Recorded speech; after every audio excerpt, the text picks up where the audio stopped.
हिंदू कोपार्शनरी या हिंदू सहदायिकी वस्तुतः एक हिंदू सहदायिकी संयुक्त परिवार की अपेक्षा एक छोटी संस्था है। यह केवल उन्हीं सदस्यों को सम्मिलित करती है जिनको जन्म से संयुक्त अथवा सहदायिकी संपत्ति में हक प्राप्त होता है।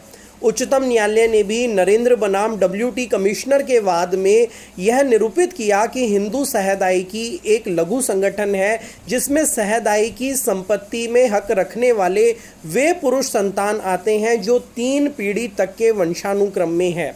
समान पुरुष पूर्वज से पुरुष वंशानुक्रम में उत्पन्न हुए 3 पीढ़ी तक के सदस्य सहदायिकी कोपार्शनरी निर्मित करते हैं। प्रत्येक सहदायिकी एक समान पूर्वज से प्रारंभ होती है जिसमें उसकी मृत्यु के बाद संपार्श्विक भी आ जाते हैं। इसका कारण हिंदू धर्म है जिसके अनुसार 3 पीढ़ी तक के वंशज अपने पूर्वज को धार्मिक लाभ अर्पित कर सकते हैं।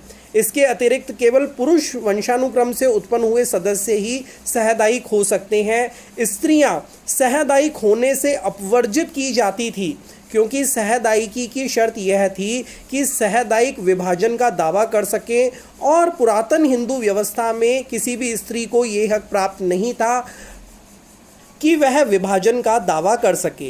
यद्यपि जब कभी भी विभाजन होता था तो कुछ स्त्रियों को जैसे पत्नियों एवं माताओं को विभाजन में अंश प्राप्त होता था। यद्यपि सहदायिकी के प्रादुर्भाव के लिए एक समान पूर्वज आवश्यक है, फिर भी वह उसके बिना अस्तित्व में बना रह सकता है जिसमें समपार्श्विक तथा उसके वंशज हो सकते हैं जो मृत समान पूर्वज से 3 पीढ़ी से अधिक दूर के न हो। मिताक्षरा विधि के अंतर्गत हकों की सामूहिकता तथा स्वामित्व की एकता का भाग अधिकार प्राप्त है। मिताक्षरा विधि के अंतर्गत हकों की सामूहिकता तथा स्वामित्व की एकता सहदायिकी का कोपार्शनरी का एक विशेष गुण है। प्रत्येक सहदायिक को संयुक्त परिवार तथा सामान्य संपत्ति के भाग का अधिकार प्राप्त है।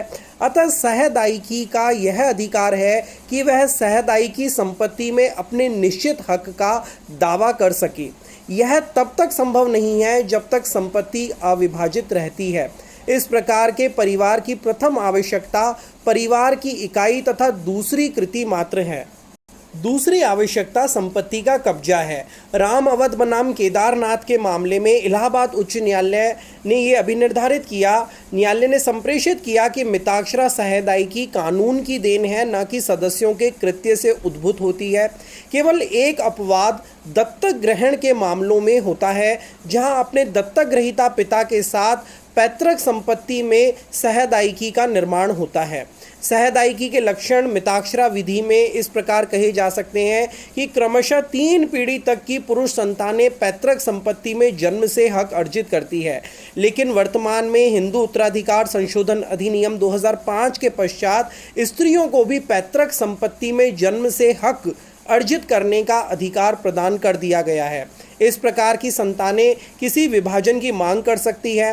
विभाजन होने तक प्रत्येक सदस्य को पूरी संपत्ति पर स्वामित्व रहता है।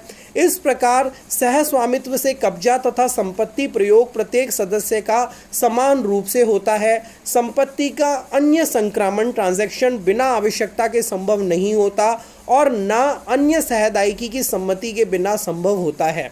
मृत सहदायिकों का हित उनकी मृत्यु के बाद उत्तरजीवियों को चला जाता है। एक विशाल सहदायिकी के अंतर्गत भिन्न रूप से एक लघु सहदायिकी भी निर्मित हो सकती है।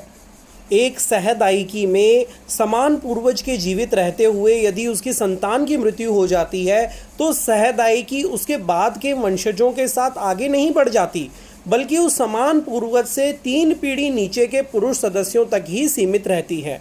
सहदायिकी संपत्ति में सहदायिक के अंश के निर्धारण के संदर्भ में इलाहाबाद उच्च न्यायालय द्वारा चुन्नीलाल बनाम दुल्लर के मामले में 2007 में यह अभिनिर्धारित किया गया कि सहदायिकों के बीच सहवधिक संपत्ति का न्यागमन सामान्य रूप से होगा।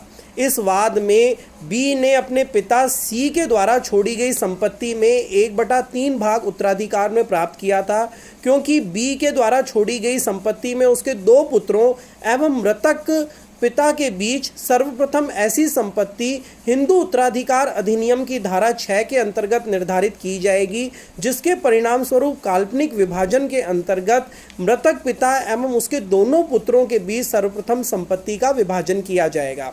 सहदायिकी कब समाप्त हो जाती है? हिंदू सहदायिकी दो प्रकार से समाप्त होती है। नंबर 1 विभाजन के द्वारा और नंबर 2 अंतिम उत्तरजीवी सहदायिकी की मृत्यु के द्वारा। सहदायिकी तथा संयुक्त हिंदू परिवार, संयुक्त परिवार एवं सहदायिकी एक दूसरे के पर्यायवाची नहीं है। संयुक्त परिवार एक व्यापक अर्थ में प्रयुक्त होता है, जिसमें एक ही पूर्वज के वंशज तथा उनकी माताएं, पत्नियां अथवा विधवाएं और अविवाहित पुत्रियां सम्मिलित है। यह सदस्यों के परस्पर सपिंडता पर आधारित है। यह सदस्यों के कृत्य से निर्मित नहीं होता, वरन विधि के द्वारा सृष्ट होता है। इसके विरुद्ध सहदायिकी एक परिसीमित संगठन है, जिसमें परिवार के केवल वही सदस्य आते हैं जो पूर्वज की पैतृक संपत्ति में जन्म से ही अधिकार प्राप्त करते हैं तथा जिनकी उस संपत्ति का स्वेच्छा से विभाजन कराने का अधिकार होता है। इस सहदायिकी में किसी वंश की 3 पीढ़ी तक के वंशज अर्थात पुत्र, पौत्र व प्रपौत्र आते हैं। सुरजीत लाल शाबदा बनाम कमिश्नर ऑफ इनकम टैक्स के मामले में 1976 में माननीय उच्चतम न्यायालय ने यह भी निर्धारित किया कि संयुक्त हिंदू परिवार एक बड़ी संस्था है, जिसमें ऐसे व्यक्तियों का समूह होता है जो जन्म, विवाह अथवा दत्तक ग्रहण से उत्पन्न सपिंडता से संबंधित होते हैं। संयुक्त परिवार का जो मौलिक नियम होता है वो सपिंडता होता है। संयुक्त परिवार के निर्माण के लिए एक पुरुष सदस्य भी पर्याप्त है यदि उसके अन्य स्त्री सदस्य हैं। मिताक्षरा में यह बात इस प्रकार कही गई है, अतएव पिता और पितामह की संपत्ति में जन्म से ही अधिकार होता है। पिता के न चाहने पर भी पुत्र की इच्छा से पितामह की संपत्ति का विभाजन हो जाता है। अविभक्त संपत्ति को पिता द्वारा दूसरे को देने अथवा विक्रय करने में पौत्र का उसे रोकने का अधिकार होता है। पिता के द्वारा अर्जित संपत्ति को रोकने का अधिकार नहीं होता। ऐसा पुत्र के परतंत्र होने के कारण है। 3 पीढ़ी तक के वंशजों को यह अधिकार इसलिए प्राप्त है कि वह पूर्वज को पिंडदान करने के अधिकारी होते हैं।